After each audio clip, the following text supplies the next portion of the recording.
Welcome to the Beyond Physio podcast, where we help you move, excel, and inspire others on your journey to your next level with knowledge and advice from experts and testimonials from our like-minded community. Welcome to the Beyond Physio podcast. My name is Dr. Jerry Yu.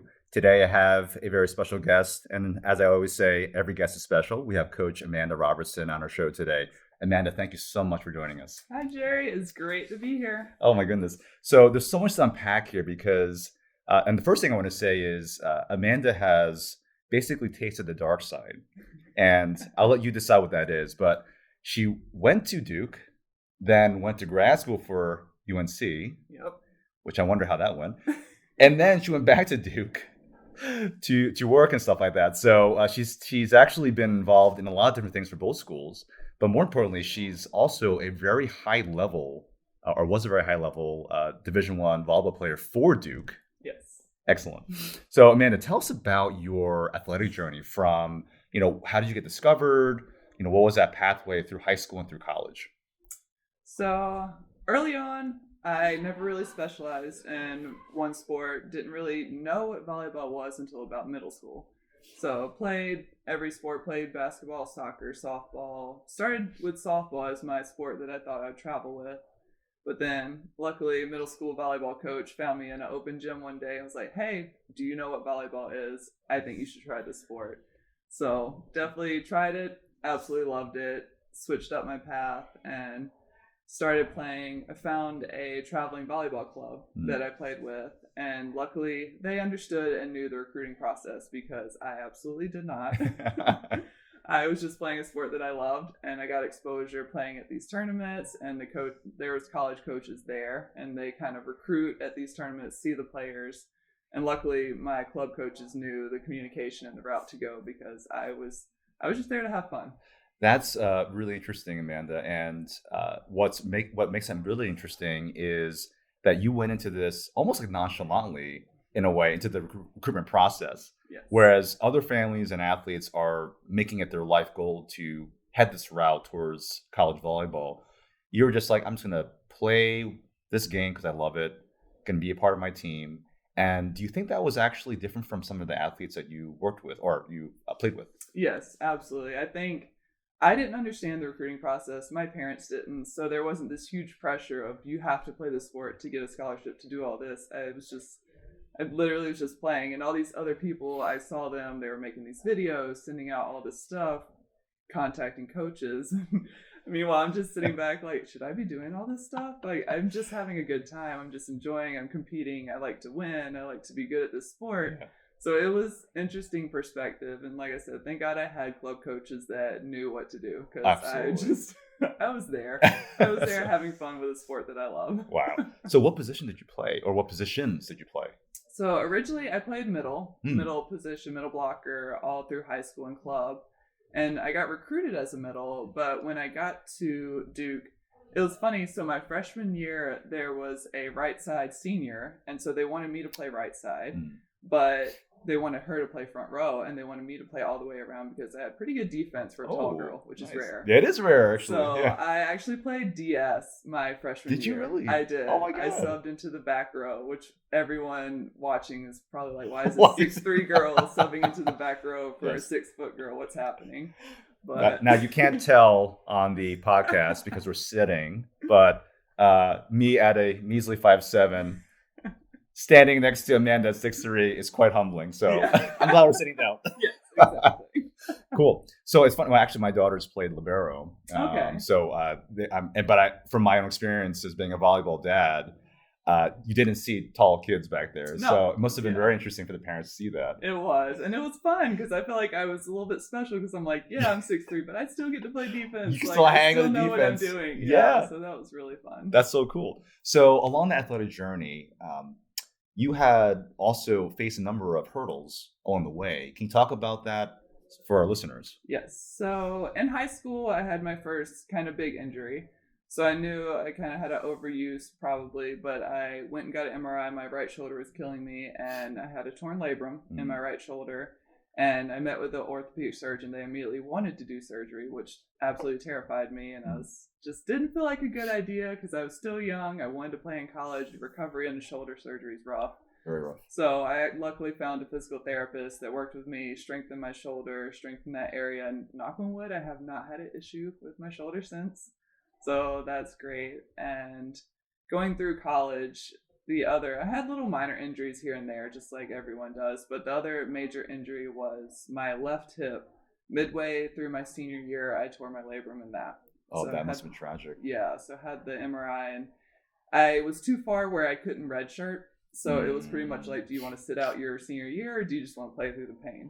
So you played through the pain. Oh yeah. So loaded up on the ibuprofen, the ice, the man. treatment, lived in the athletic training room, and I was like, I'm just gonna power through. Which it was fine. It could have been worse injuries, but I just kind of made it through and made it happen. It's funny because shoulder injuries are very common in volleyball, and hip issues too, and knee for that matter. One of the things that I think you lucked out on was avoiding that first surgery for the shoulder, because for anyone out there, a labral recovery, the surgery itself is not the bad part, it's the recovery. And that's several months if you're lucky. And hopefully you don't re-injure that shoulder as you're recovering or as you go back to play. But I think, Amanda, you really lucked out in having a good physical therapist to guide you along the way. Yes.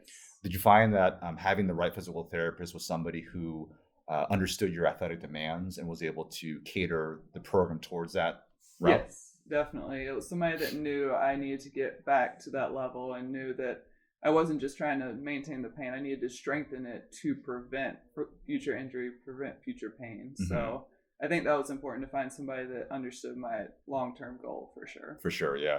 And unfortunately, in our profession these days, a lot of PTs don't have the time to really investigate and really get the outlook for what the athlete wants to get back to.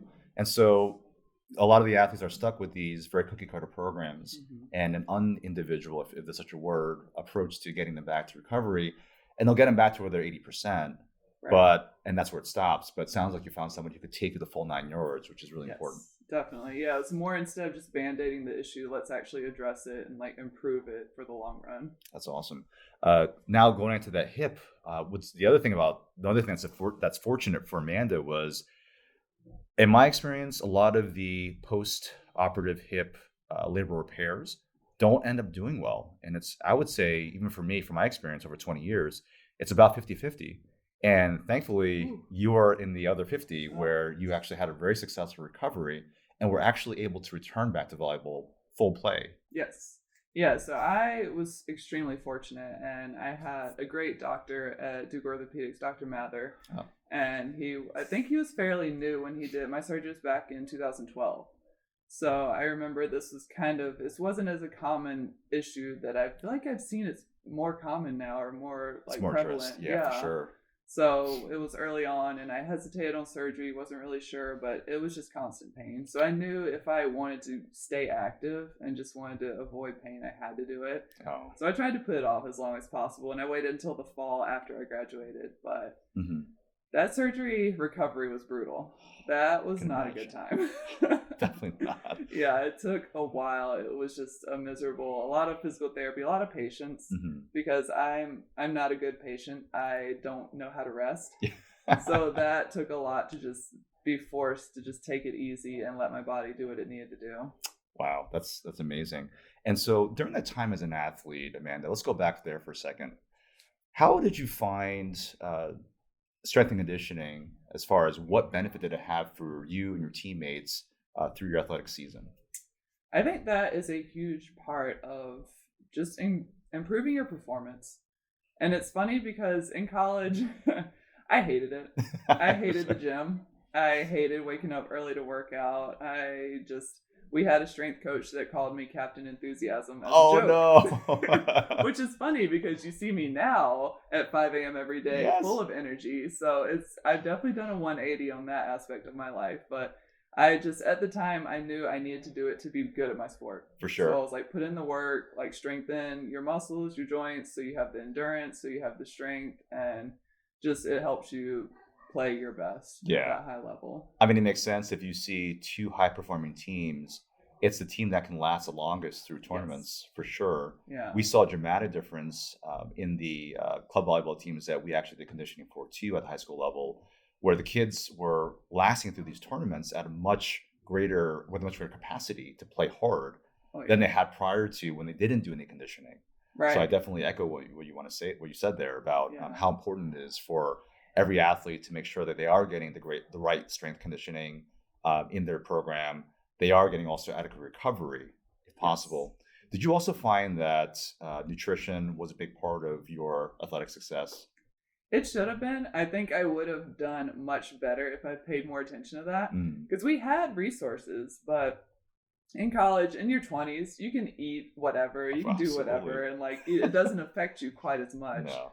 But my life now is very different, because I realize if I eat all the terrible fast food things I was eating in college, I could not function the way I did. Sure. So I really wish I would have, optimized taking advantage of the nutritionists we had and really paying more attention to that, because I know I made some poor decisions. Now, playing at Duke versus playing in high school, what were some of the big differences that you saw either in the level of play or the amount of work that you had to do to practice to be at the competitive level that you guys were at Duke?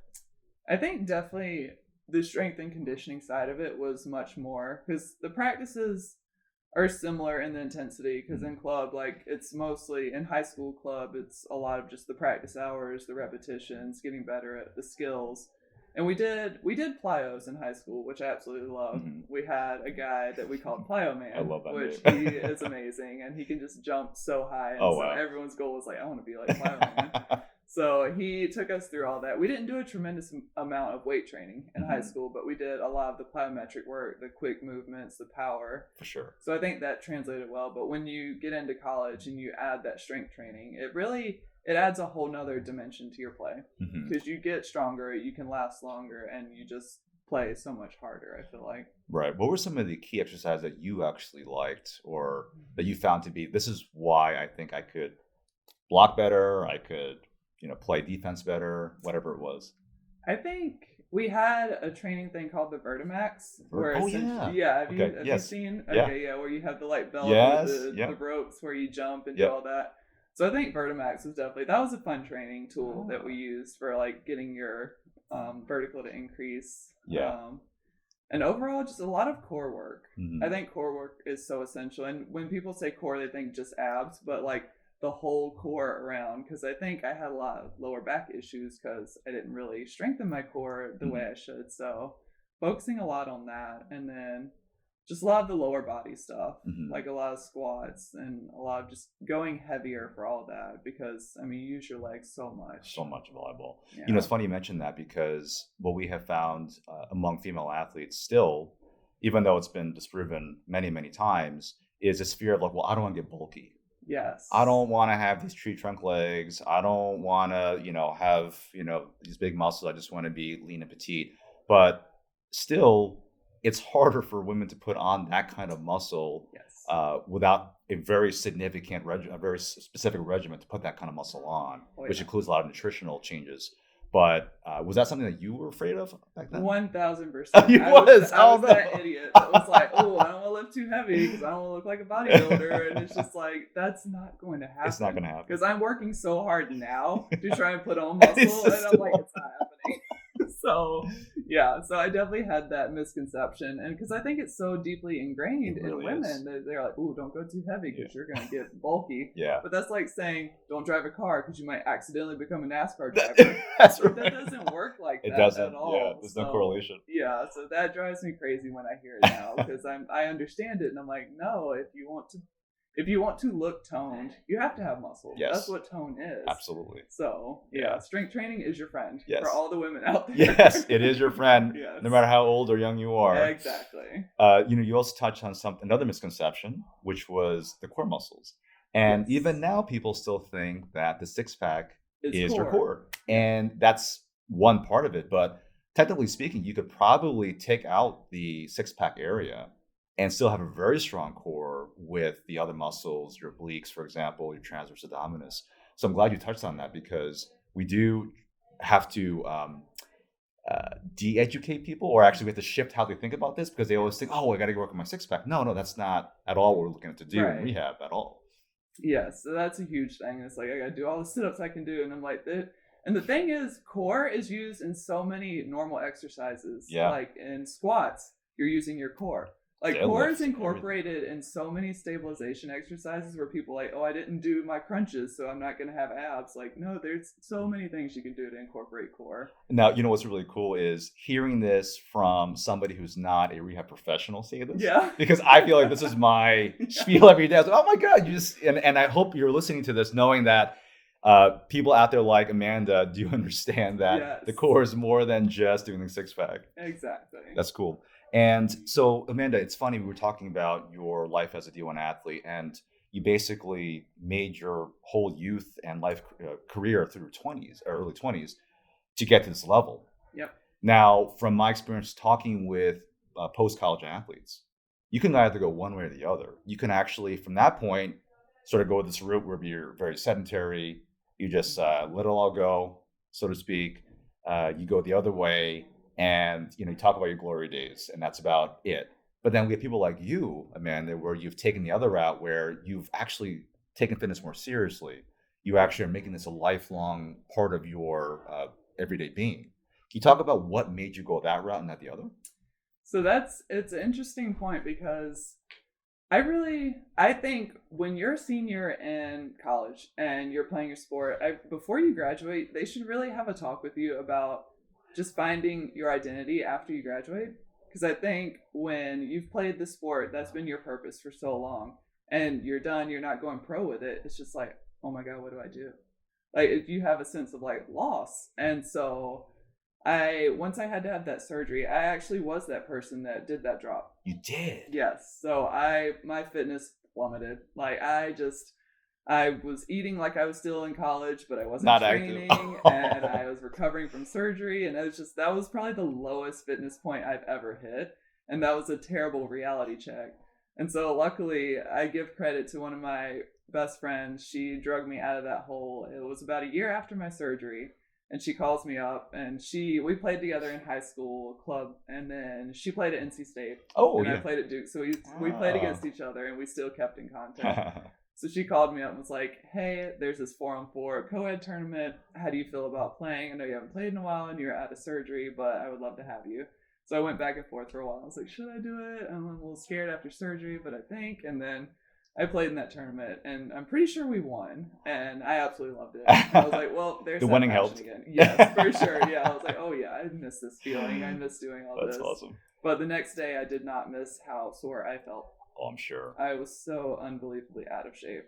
So that was my little reality check of like, all right, get it together, like get back to the level that you were. That's great. You touched on a couple of things there, Amanda. Number one, the importance of accountability, whether it be for somebody who's in physical therapy, trying to get back to what they love to do, or whether it's being somebody who really treasures and sees a value in fitness.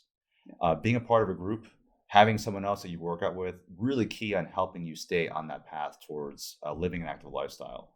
Yes, definitely. Yeah. So I think, and that's another reason. So once I got back into the volleyball world, that helped. And then I went to grad school. I think that's when my passion for fitness truly just like exploded, because I had that exercise physiology knowledge, understood all of the inner workings. I wasn't just training to play a sport. I was training to make myself just better for life. Yeah. So I think that contributed. And then I found a couple of fitness communities after. So I started at F45 and now I'm at ISI, and like having that team environment again and having coaches like, helping you, encouraging you, telling you to go heavier, like all of that, it feels so familiar that it just like, I absolutely love it. So I'm the psycho at 5 a.m. loving life in the gym. That if you told my old teammates in college I do that, they'd be like, absolutely not. There's no way. I love that. I find that for myself as well, where having been a high school athlete, not at your level by any means, but being in that coach environment does help me to get through that. And the other benefit is because my day is so crazy with different practices, having somebody tell me what to do, where I don't have to think about my own plan for the day, is so liberating, if I could tell you. I was like, okay, I'll do whatever they say. Great. And I'll get the work that I want out of this. So, yeah. That is a huge part of it, because my life had been so structured for so long that when I was left on my own, I was like, I know what to do, but like, I don't want to do this. Like, I'm not going to push myself that hard. I'm not going to make do the exercises I don't really want to do, but I know I should do. Yeah. So yeah, having that coach and just turn your brain off, show up, have a good time. It's much better. And that is a shout out to ISI in Apex, which is where I met Coach Amanda. Yes. I definitely have had a great experience there, having been there for the last 4 or 5 months. But for anyone looking for a great fitness place, this is not a sponsored announcement, by the way. I highly recommend trying it out. Yes. Now, as far as, now you've gone back into fitness and everything, what is it that keeps you motivated to still keep playing volleyball and still crushing it? I think it's just, I'm always going to have that inner competitive edge. Yeah. Like, I always want to be the best at this. And now that I'm back into it, it's just, I've remembered how much I love it, how fun it is, how it's just that passion that's never going to go away. Mm-hmm. And so now I've found, grass volleyball is my new passion, which is interesting. Volleyball. Yeah, so it's a little in between because the sand, I'm not a huge fan of that. I don't really like the sand texture. And sand is very hard and you have to train it. It's very different than indoor.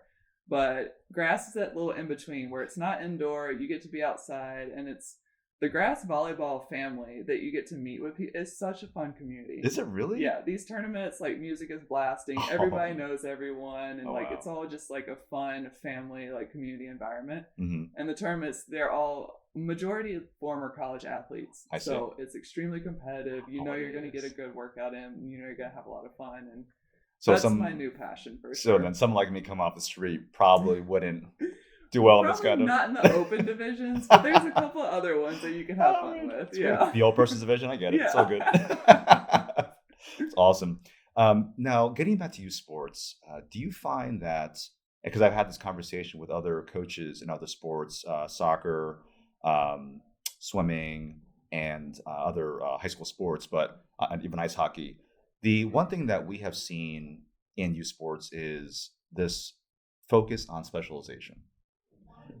What are your thoughts on that? And I think I would push very hard for people to not specialize until probably high school. Mm-hmm. And I think because that's when you specialize too early, one, I feel like it's such a high risk for burnout. Yeah. If you've started playing one sport in elementary, middle, and just stick with that all the way until college, like, that's hard. And it's hard on your body. It's a lot of overuse injuries that are going to happen. If you stick with volleyball, that shoulder is going to be exhausted, the knees, the hips, everything. So I think multi-sport as long as possible is the way to go, because you just use different muscle fibers, different movements, different strategies, and it just kind of keeps things different and changing, so your body doesn't get so conditioned. So I think it's just overall much better to just try different sports, and you don't really know what you're truly passionate for, I feel like, until about high school. Yeah, I agree. So, as a rehab professional, one of the things that my concern is, especially for sports that require a lot of pivoting, cutting, is injuries from that overuse, constantly using those movements over and over again. And so what I try to caution parents also for the same reason from an injury perspective is that, listen, there's a higher risk for your child playing this sport all year round because we know the stresses that occur with that. And if they don't get the right rest recovery from those kinds of high level, high demand activities, there is a higher risk and likelihood that they might end up with something that's going to be career ending, which is tragic. And you had mentioned that on two levels, you've known athletes who have been sidelined and haven't been able to get to a high level play because they never got over their injury. Right. And also you have kids where they've tried their hardest and haven't been able to make it for whatever reason that might be. Mm-hmm. For those kids who are injured, do you see that they end up not being able to continue on into the higher levels of sport? I've definitely seen both. Yeah. I've seen some people that just, once it happens, it's almost like they lose that passion for it and they just feel defeated, and it's hard for them to bounce back from, because it's almost more mental than physical sometimes. Yeah. So I think that's a hard thing, which I've seen people come back from it and we still have that slight hesitation. Anytime you have a surgery, you always have that little thought of like, I don't want to go through that again. Mm-hmm. Like, I don't want to redo what I just did or do it to the other side. So it's definitely, it's hard. It's a battle for sure. Yeah. I mean, there are injuries like ACLs that do happen to volleyball players too. You're looking at, safely about a year recovery. Right. to get back to that level of intensity. And then if you're somebody who specializes in that sport, being re-exposed to those kinds Yeah. of forces and demands in the body can really put you back Oh in yeah. many ways. The other thing we found was that the uncertainty, like you mentioned, of athletes going back to their sport when they actually could go back. Mm-hmm. You have this mental barrier of like, well, I don't, like you said, I don't want to go back to that, having to get this done again. But also, I don't know if I can actually rely on my knee to do what it has to do. So they end up not being able to play at the high level they used to before. Right. Yeah. You have that hesitation of I don't want to do that movement. That's what happened, or I don't want to go quite as hard.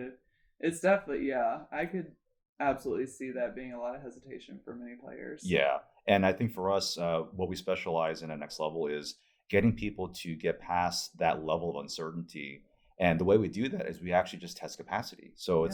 and this is where we have seen sort of like that difference in how we do rehab versus other places where your typical traditional PT will take you to a level where you can get back to, everyday life and whatnot. But when we're talking about raising the demands of that area that was injured or had surgery, that's not being done. And so then you have these weekend warriors, especially in the 40s, going out, they're not doing anything during the week. They play hard on the weekend, they get hurt. Yep. But then they start getting, hesitant about going back because I keep getting hurt doing this, but they don't have a bridge to get back to that level of play. And that's what we really specialize in as far as like, hey, listen, you want to play soccer, we got to actually test you out and make sure that you are doing a lot of the things that you need to work and play at that hard level. Right. Yeah. And that's something I actually saw where it was why so many adults get injured in rec leagues, because after about 20, we stopped training as athletes. Yes. Like we stopped incorporating. If you want to go play basketball, train like you want to play basketball. Like incorporate the cutting, incorporate all these stabilizing movements, the plyos. Like just because you're in your 30s or 40s doesn't mean you can't jump anymore. Yes. And if you don't do it, how do you expect your body to do it in these rec leagues? So like I think that's why so many injuries happen.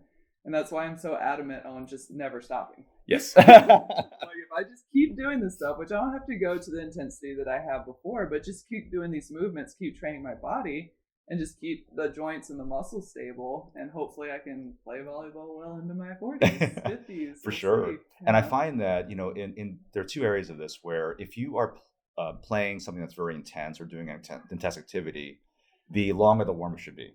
Yes. And I'm also going to say that the older we get, the longer your warm-up needs to be as well. And I know for me, and Amanda, you see me outside do these things where I will do my own Jerry pre-warm-up because I know what I need to get warmed up before I go into the group warm-up. And I know that when I don't, I kind of get tweaky. Yep. Do you have something that you do also, Amanda, to kind of warm up for the high-intensity workouts that you do? I haven't before, but I'm starting to develop now, especially working with you and just putting the ideas in my head of like, all right, if you don't want these flare-ups to keep happening, you're gonna have to address and kind of just sort of activate the muscles that are a little more vulnerable and like kind of get them primed for your workout. Absolutely. So that's something I'm working hard towards. I'm not always great at it because 5 a.m. workouts, I don't usually get there too early. But, yeah. Cool. So, Amanda, you've been coming to us for a few sessions now. Yes. What has been the difference that you've seen working with our team versus maybe other teams, other PTs in the past? I think what I love about here is you guys really emphasize finding the true source of the issue. Like I came in for upper back shoulder issue, but it wasn't just like, oh, let's look at this area, band-aid it, let's just get the tightness out. All right, you're good to go. It was more like, let's look at your whole body. Let's see where this is truly coming from. Where is the source of it? Like look through your entire body biomechanics. Like how are your hips? How are your knees? How are your ankles? Because everything in your body is so connected. Very. And so I think that's an essential part that many people overlook because they're like, all right, your shoulder hurts. We're just going to look at your shoulder and that's it. Mm-hmm. So I think looking at your entire body, seeing where those asymmetries are, where your weaknesses are, I think it can just kind of help prevent future injuries as well. For sure. And I think that another thing that we do alongside of that, and thank you very much for that, is that we also really want to take the whole person into account. So, hey, great. Okay, maybe you did come from a shoulder injury or from an upper back injury. But how does that play into the things that you actually want to get done, Amanda? And some of the things that you really want to do are you want to play hard. Yes. You want to be doing this for a long time. You want to get strong. You want to get the power to be able to crush it. Oh, yeah. On the kills. So these are all things that for me as a rehab professional motivate me to like, I got to get Amanda back to this level because I'm not going to feel happy unless she's crushing it even harder than what she did before she met us. Yeah, definitely. I want to put some holes in the floor when Yeah. I'm playing volleyball. Like, that's the goals that I have right Scary, now. very scary. Amanda, thank you so much for coming on our show. Are there any one or two things that you want to, maybe for parents who are looking to have their child go into elite level sports, some things that they should keep in mind as they're helping their kids on that path? I think just making sure that your kid remembers that it's fun. Like, make sure that they keep that passion, make sure that they're still enjoying it, because burnout happens so easy. So I think just prioritizing and just checking in on their mental state, just, checking in on them, how are things going, and actually being very aware of the coaching styles as well. Because I think when you're young, if you get one bad coach, that burns a lot of people. So I think just knowing that there's options out there, there's other coaches out there, and just kind of just keeping options open, keeping aware, and just love the sport, because once you love that sport, I feel like it's going to stick with you for life. Got it. So staying in love with volleyball in this case, and making sure that parents and athletes and coaches also look at the greater good that they're trying to help this young athlete, as they're guiding them along. It's like, how do I keep you in love with the sport and help you still work hard and hit your potential so that you can carry this on for the future? Yeah, absolutely. Got it. Thank you again, Amanda. And until next time, thank you again for joining us on the Beyond Physio podcast. If you have any questions, I will have them directed in the show notes to Coach Amanda. Amanda, you're also part of the Triangle Volleyball Club. Yes. So I recently just started as a resource coach at Triangle Volleyball Club. Awesome. And I absolutely love being back in the facility, like just being around volleyball, being around the sounds and all the coaches and the players, and being on the coaching side of things is fun, because I've been on the player side, and now hopefully I understand and can translate and kind of use all of that experience to help build a better volleyball community. Yeah, and I think with your perspective on things, having been through that, and even for your own fitness, even now, I think putting that or sharing that with this younger generation will help guide them on the right path too. Hopefully. Cool.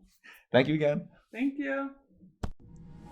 Thanks so much for tuning into today's episode. It really does mean a lot to us. And don't forget to like, share, subscribe, or comment if you got at least one or two helpful insights or takeaways to help you get to your next level.